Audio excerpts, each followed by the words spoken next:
Bonjour Cécile Kuckerman, Bonjour. vous êtes sénatrice de la Loire et conseillère régionale. Pourquoi cette candidature à la présidence de la région?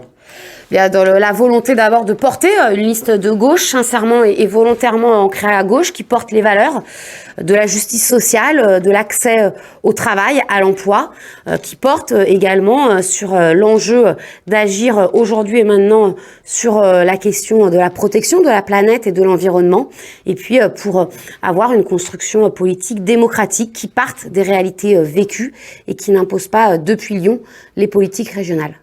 Alors il y a de nombreuses listes. Quel est votre projet, vous, pour la région et son axe principal de campagne? Notre axe principal de campagne est celui de mettre l'emploi, le travail au cœur de la décision des politiques régionales, de pouvoir conditionner bien évidemment les aides économiques pour qu'il y ait, une fois les aides données, eh bien un retour et une efficacité sur celle-ci, et puis d'un aménagement du territoire. Nous sommes une grande région avec 12 départements, 1001 façons d'y vivre, et donc un aménagement du territoire qui doit bien évidemment prendre en compte la réalité de chacune, de chacun, en s'appuyant notamment sur les services publics qui font du commun, qui créent et qui permettent à chacune, quelle que soit sa condition sociale et territoriale, de bien vivre. Je pense bien évidemment à la question de la santé, à la question des transports, à la question de pouvoir se former.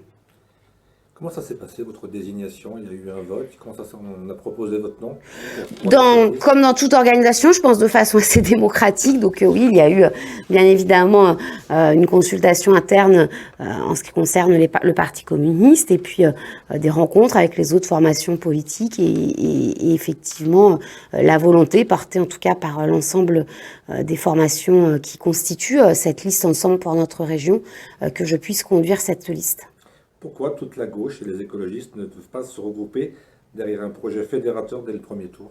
Mais parce que je crois qu'historiquement, dans notre pays, et ça a toujours été d'ailleurs, la gauche est diverse.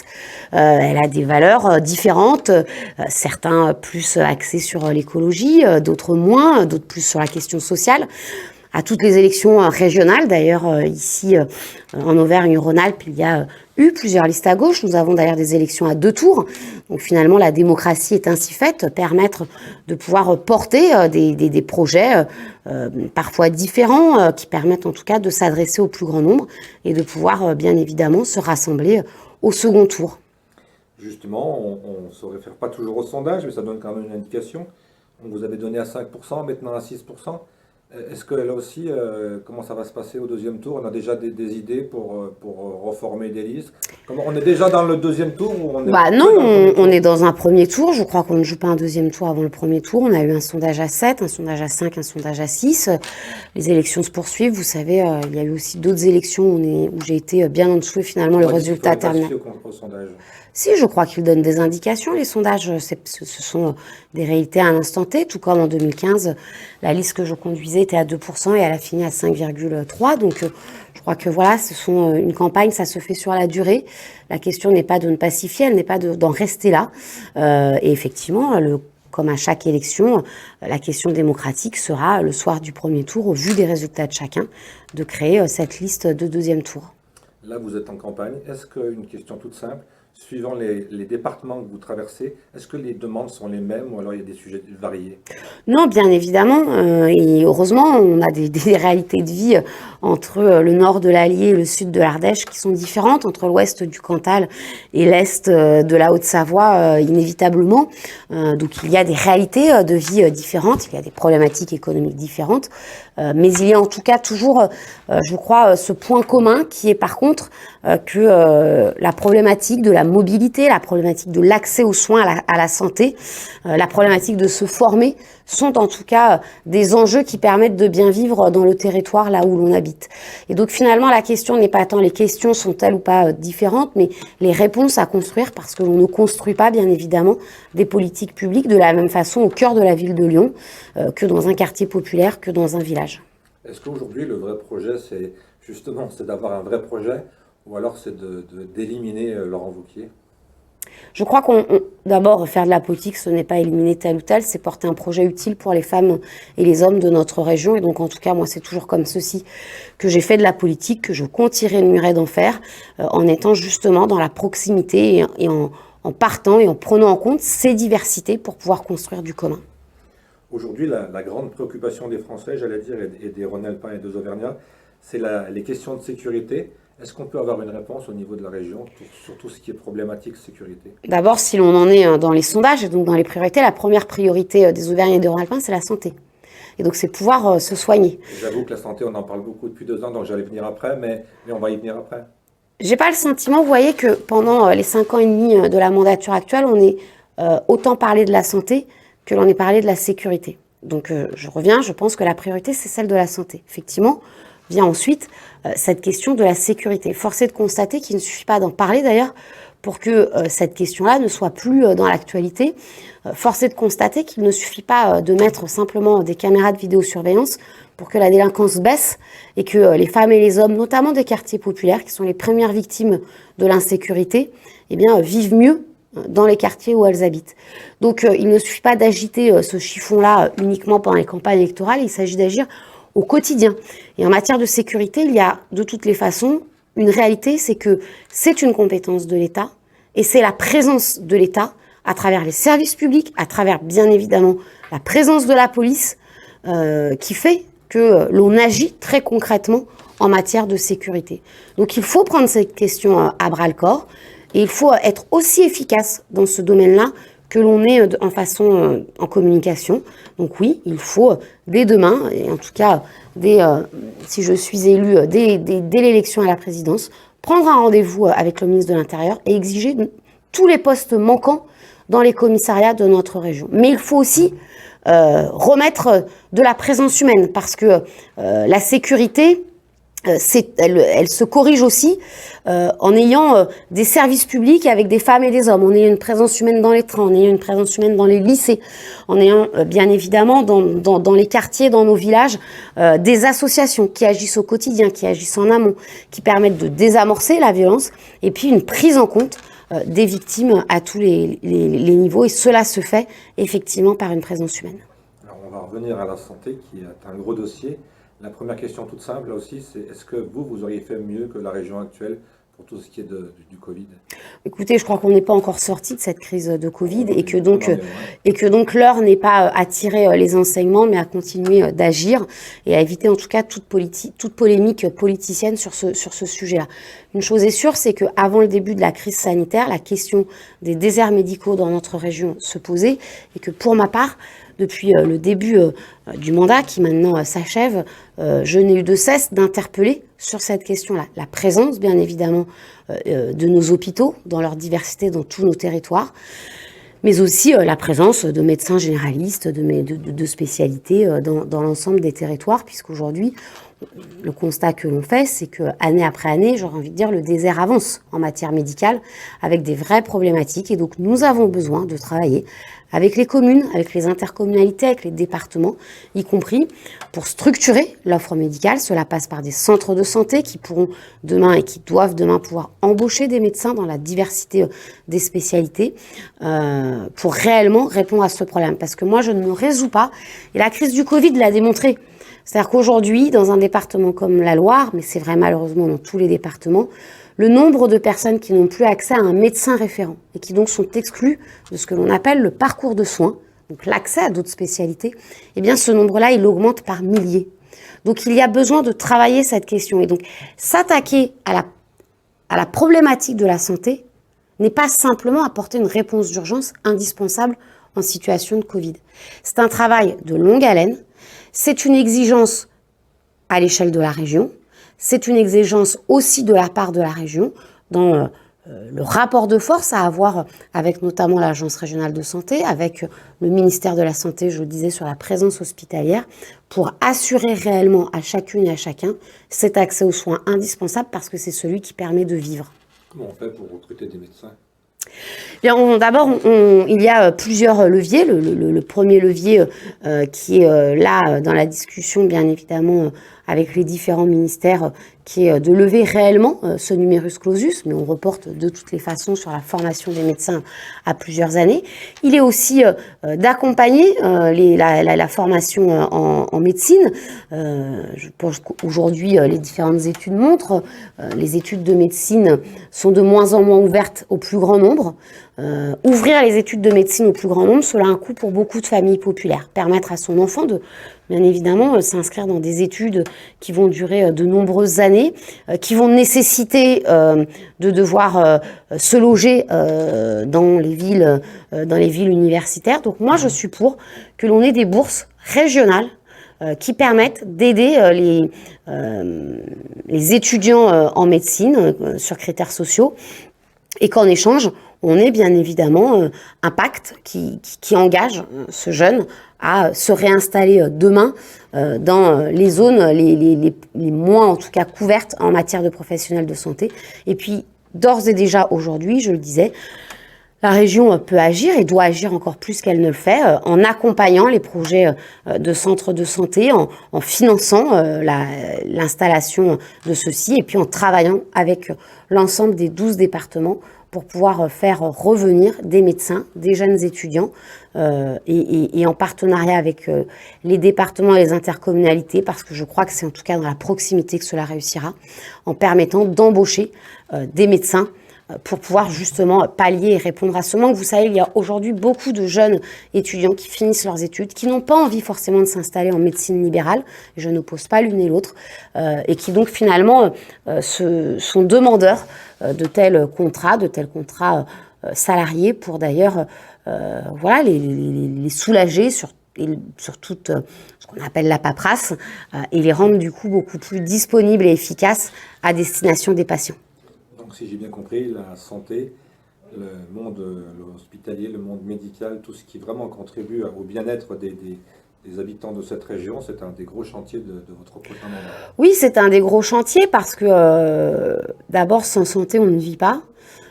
Et que bien évidemment, aujourd'hui, quand l'on discute avec, vous savez, quand on discute avec des collègues maires, qu'est-ce qu'ils disent? Quand il y a des nouvelles populations, on pose la question de est-ce qu'il y a un médecin?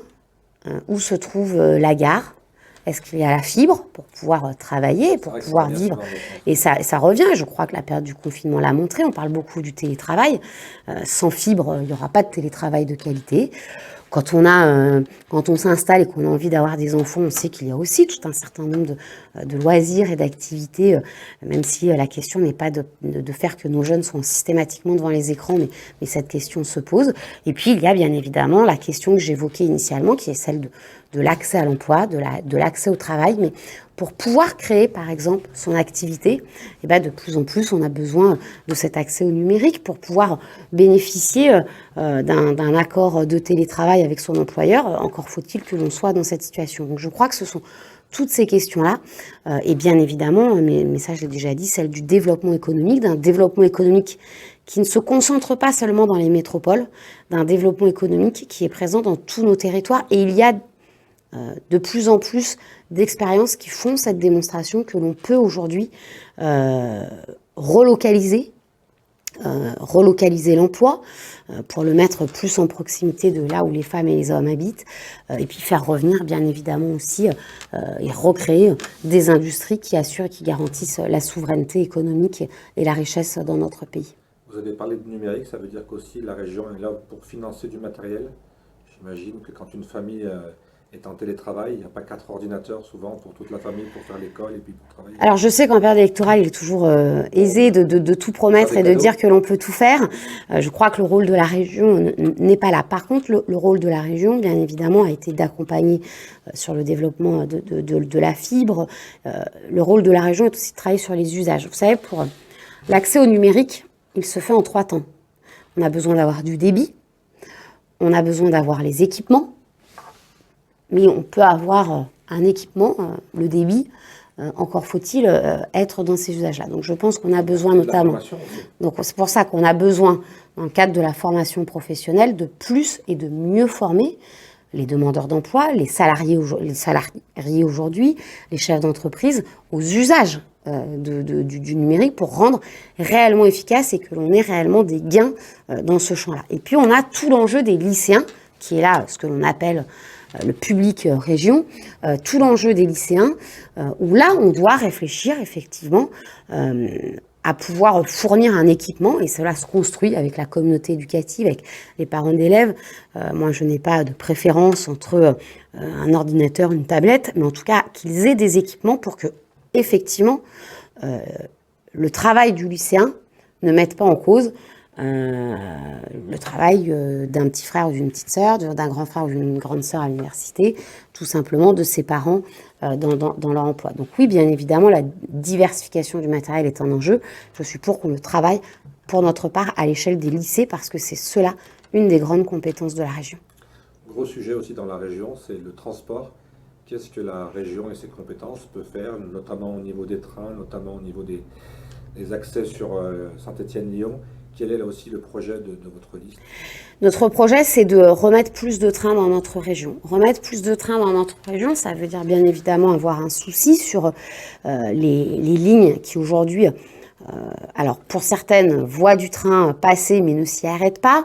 Pour d'autres, ont vu le train s'arrêter, mais avec en tout cas des lignes de chemin de fer toujours présentes, donc un certain nombre à réaménager, à retravailler. Une ligne de train, c'est bien évidemment, il faut que le train puisse passer. Donc quand la végétation a poussé, ça demande un peu d'entretien. Il y a tout l'enjeu de sécurité avec les signalétiques, passage à niveau, alerte, aiguillage, etc., qui doivent parfois être retravaillés. Et puis il y a des lignes où aujourd'hui, on est dans une autre problématique. On a des lignes qui sont aujourd'hui saturées.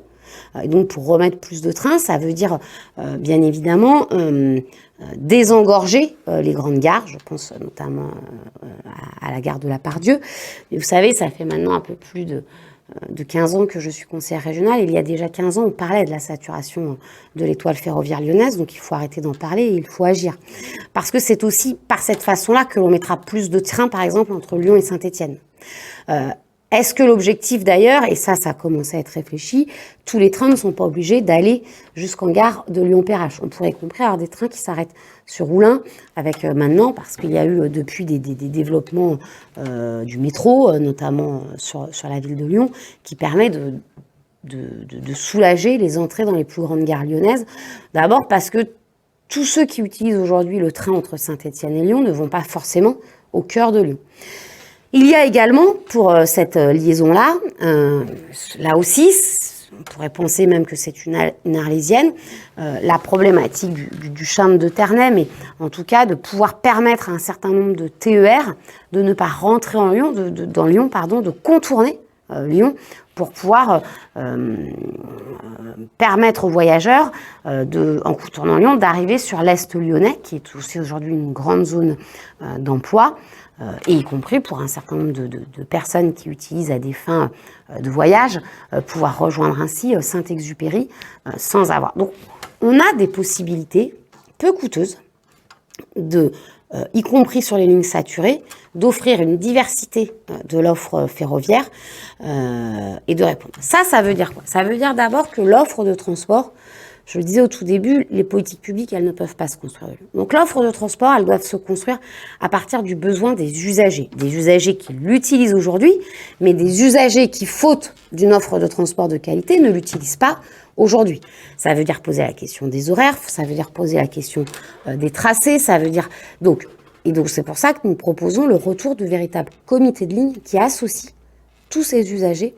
Alors, associer les usagers, ça ne veut pas dire satisfaire tout le monde.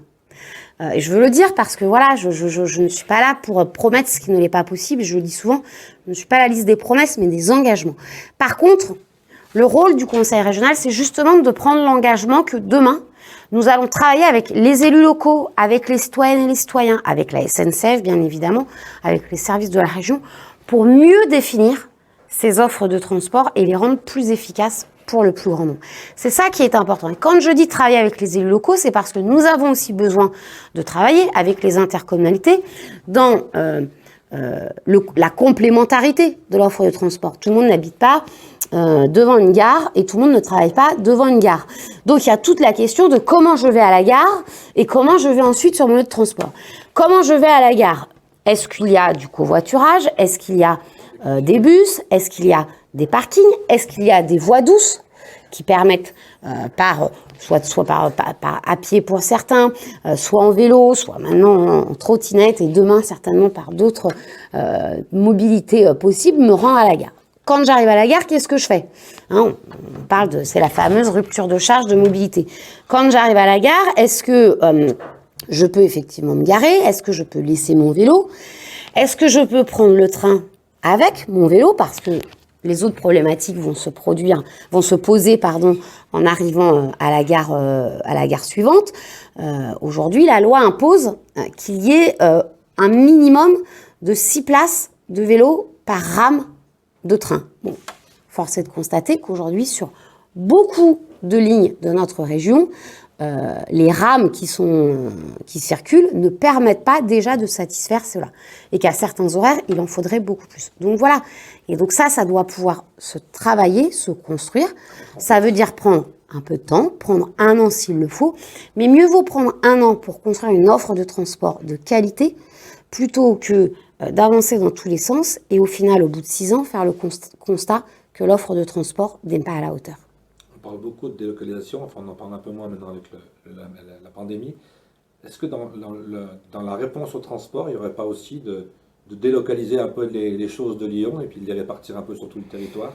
Est-ce qu'on peut pas ouvrir des bureaux un peu à Saint-Étienne, un peu à Clermont, ça coûterait peut-être moins cher au final? D'abord, c'est pas parce qu'on en parle moins qu'il s'en passe moins. Et moi, dans mes différents déplacements, ce que je constate, c'est qu'aujourd'hui, des emplois menacés, il y en a dans tous les départements. Donc effectivement, l'actualité fait que l'on parle beaucoup du Covid, c'est normal. C'est invité dans ce débat la question de la sécurité, pourquoi pas, c'est une réalité, mais la question économique demeure. Et on a aujourd'hui des entreprises qui continuent de fermer, et qui ferment pas pour des raisons économiques liées au Covid. Je parle d'un certain nombre de grands groupes, je ne parle pas des TPE-PME qui font tout pour justement maintenir leur activité.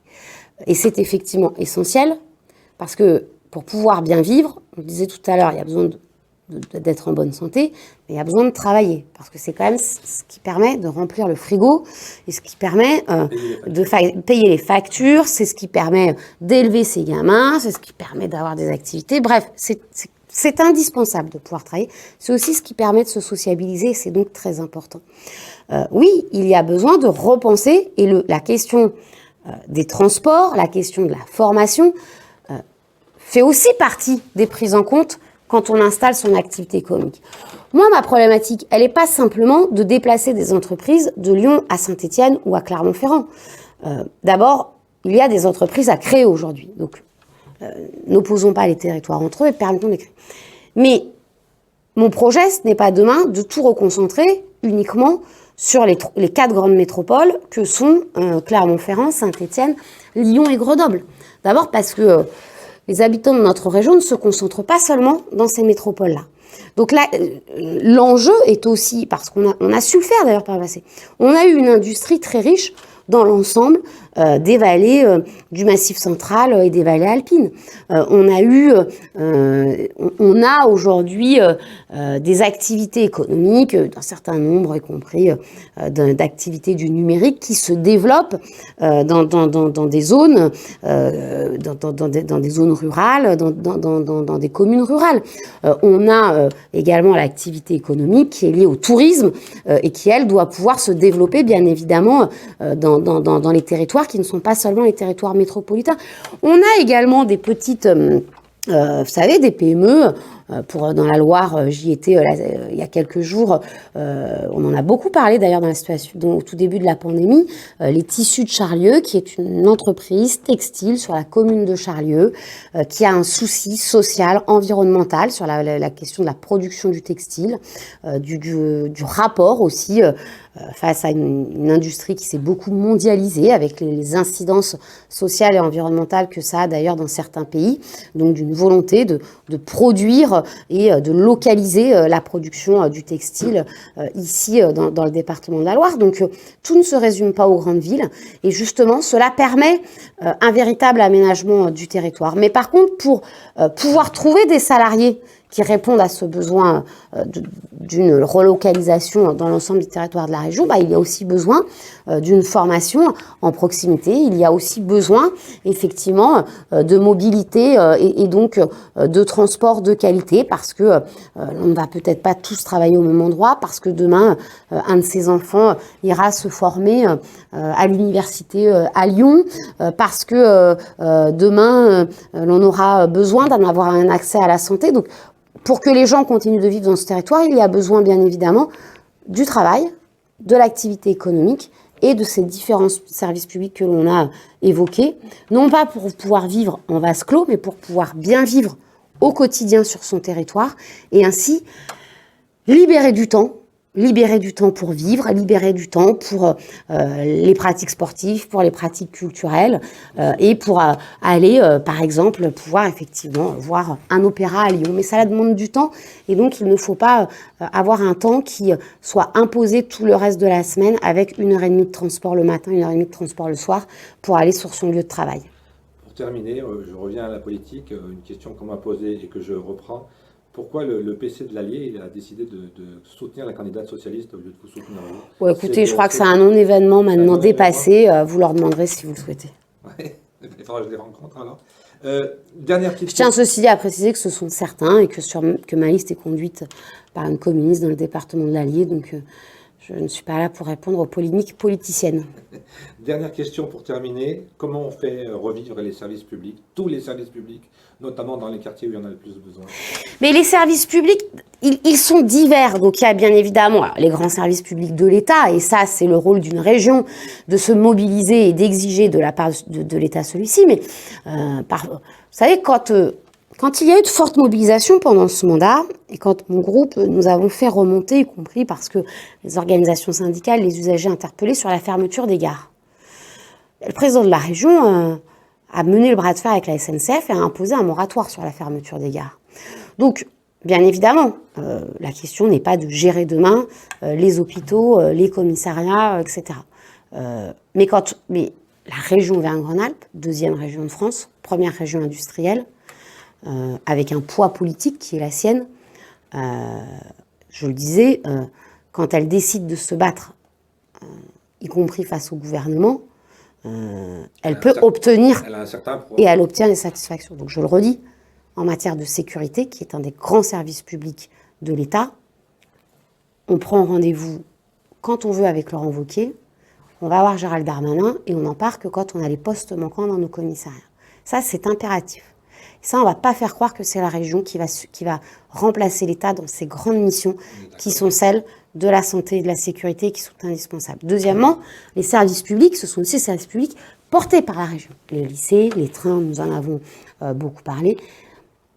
Et puis ce sont ces services qui ne sont pas forcément des services publics au sens tel, mais dans lesquels la région a un grand rôle en matière de financement, qui est par exemple la formation professionnelle. Formation professionnelle qui a été mise à mal pendant ces dernières années, et une formation professionnelle qui doit rester diverse dans les champs de la formation, mais aussi, là encore, si pour avoir la formation que l'on souhaite, il faut aller dans la grande ville à 1 heure de chez soi, eh bien on renonce à la formation. C'est ça, la réalité de la vie. Voilà. Donc on a besoin aussi d'une formation professionnelle qui soit territorialisée réellement pour répondre aux besoins des femmes et des hommes dans leur territoire. Et puis on a les services publics qui sont beaucoup plus locaux, et donc on a besoin par exemple de travailler avec les départements, avec les communes, y compris pour les accompagner parfois en termes, pas simplement d'accompagnement financier, parce que on ne finance plus que de l'investissement en région Auvergne-Rhône-Alpes depuis que Laurent Wauquiez est présent, mais moi il y a aujourd'hui plein de communes qui me disent mais nous on aimerait être accompagnés aussi par des moyens humains. Comment est-ce que l'on permet aux intercommunalités, aux communes, de maintenir le service public de l'eau sur leur territoire? Et la question n'est pas que la région récupère la gestion de l'eau, surtout pas. Je me suis suffisamment battue pour que ça reste dans les mains des communes. Comment on le disait en matière de santé, parce que moi je ne crois pas à l'embauche de médecins par la région, parce que ce sera une catastrophe dans la redistribution de ceux-ci. Mais comment est-ce que demain les communes, les intercommunalités, les départements qui le souhaitent et qui veulent embaucher des médecins, on travaille aussi avec eux, notamment, je le disais, puisque nous avons des possibilités sur les étudiants, pour travailler cela et le travailler en bonne intelligence ensemble. Donc oui, moi je le disais, et je l'ai toujours dit, je ne fais pas des promesses que l'on va tout régler avec le conseil régional et on va encore moins tout régler depuis Lyon. Par contre, la région, une de ses grandes compétences, c'est l'aménagement du territoire. Pour aménager le territoire, on a besoin de travail, on a besoin de services publics et on a besoin de travailler avec tous les acteurs d'un territoire. Tous les acteurs, les citoyens, les élus, l'État. Et je n'oppose personne. Moi, j'ai besoin de tout le monde pour pouvoir répondre à ça. On me demandait la dernière fois, des chefs d'entreprise, oui, mais comment allez-vous finalement mettre en place votre pacte gagnant-gagnant et à partir de quels critères nous allons, au bout d'un an, vérifier si les 100 000 € donnés par la région ont été utilisés, soit à investir dans des machines, soit à travailler à la question environnementale, soit à améliorer le bien-être des salariés au travail. Eh bien, on va le décider ensemble. C'est pas Cécile Guckerman ou je ne sais qui va imposer.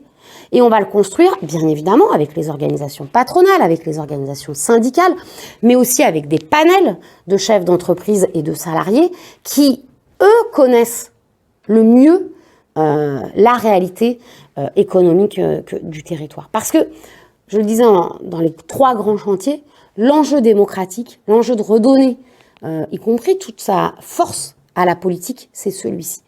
Donc, quand je parle de démocratie à l'échelle de la région, excusez-moi, c'est pas de savoir qui va présider demain ou pas telle ou telle commission, ou qui va être, ou telle ou telle vice-présidence qui sera ou pas créée.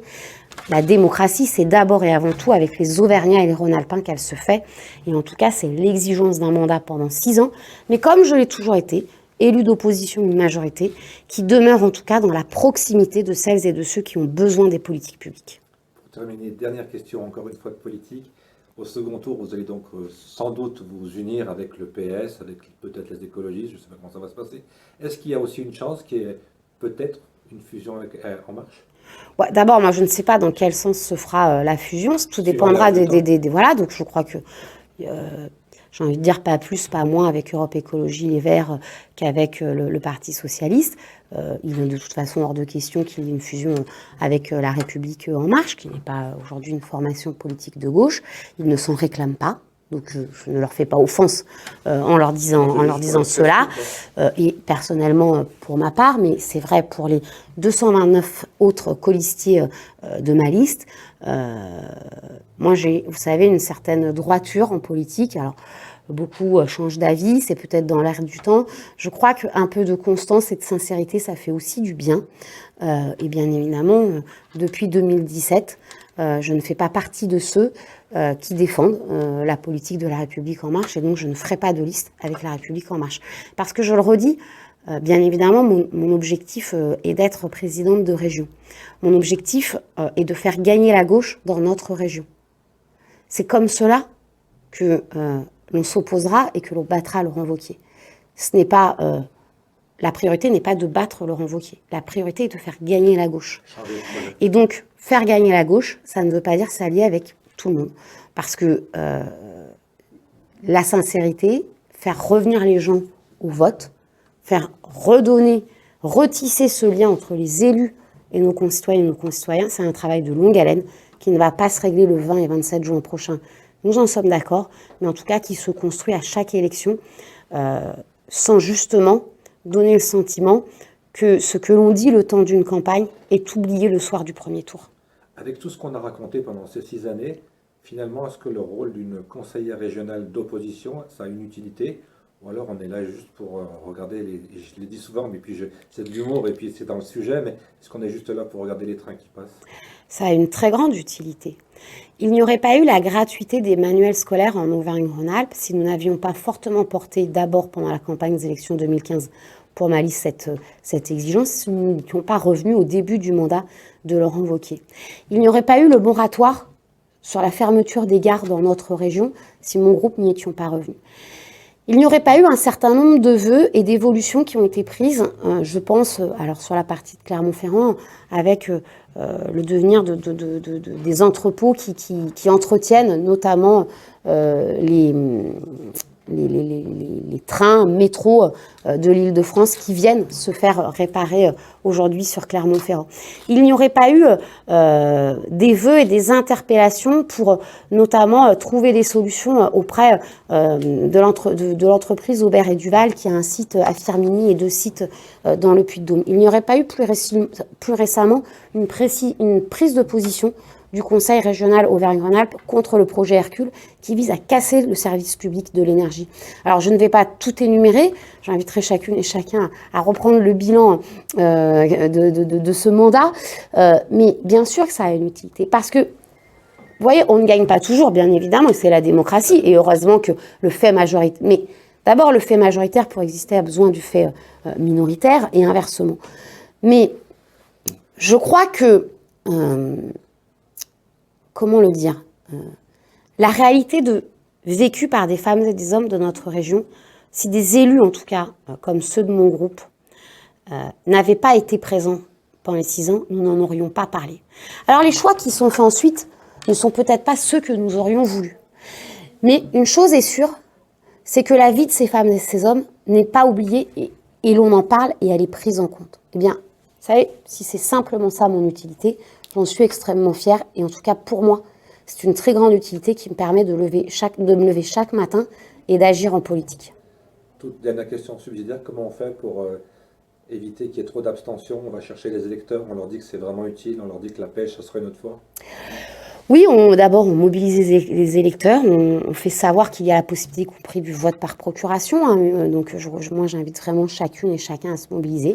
Et effectivement, et là, on arrive dans les 3 dernières semaines dans une campagne peut-être un peu plus traditionnelle de mobiliser chacun autour de soi pour effectivement permettre qu'il y ait le plus de votants parce que, quelle que soit la liste qui gagne le 27 juin au soir, l'exigence démocratique nécessite qu'elle puisse gagner avec une mobilisation bien plus importante que celle qu'on nous annonce, parce qu'il en va là de la légitimité, non pas du gagnant, mais de la légitimité de l'institution régionale du Auvergne-Rhône-Alpes dans sa capacité à pouvoir faire et agir demain. Et vous voyez, je pense y compris dans sa capacité à avoir les rapports de force indispensables auprès des différents acteurs pour permettre aux Auvergnats et Rhône-Alpins de bien vivre demain.